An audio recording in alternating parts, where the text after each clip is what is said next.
আসসালামু আলাইকুম। আজকে আপনাদের ঘরে আমি কলমি শাক ভাজতে হয় কিভাবে দেখিয়ে দেবো।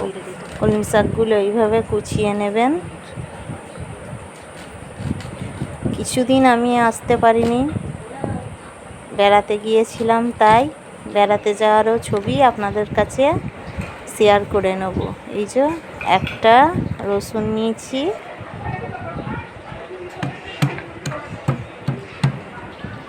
থেঁতো করে নিলাম।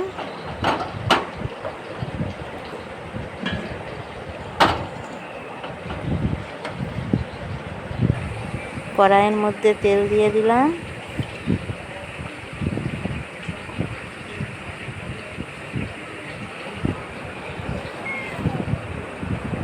সর্ষের তেল, রসুনগুলো দিয়ে দিলাম, শুকনো লঙ্কা, নাড়াচাড়া করে বাদামি কালার নিয়ে চলে আসবো।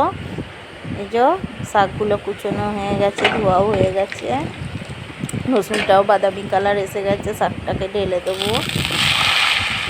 ঢেলে দেওয়া হয়ে গেল, নুন দিয়ে দেবো। নুন দেওয়া হয়ে গেলে নিয়ে নেবো একটু, নিয়ে শাকটা ভাজাটা খেতে দারুণ লাগবে। আপনারা সবাই বাড়িতে একবার করে দেখবেন, খাবেন। এখন তো কলমি শাক মোটামুটি সবার বাড়িতেই পাওয়া যাবে। এখন মাঠের দিকে হয়েছে। চাপা দিয়ে দিলাম।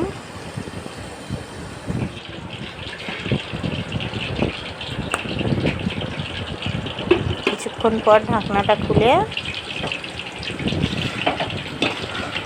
আবার নাড়াচাড়া করে নেব।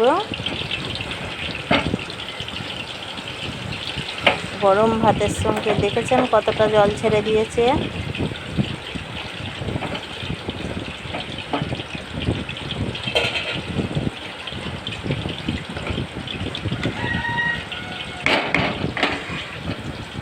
নেড়ে নেড়ে মিশিয়ে দিলাম।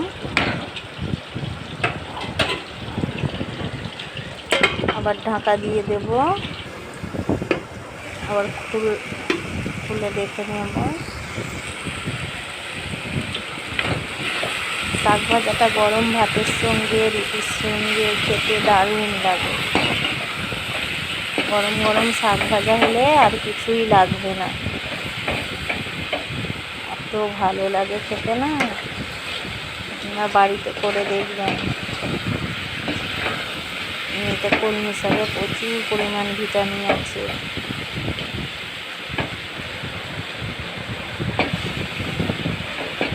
ভাজা হয়ে এসছে,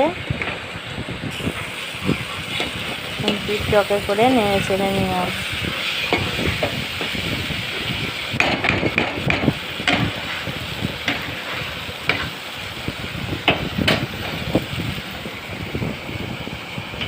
গ্যাস বন্ধ করে দিলাম। হয়ে গেছে।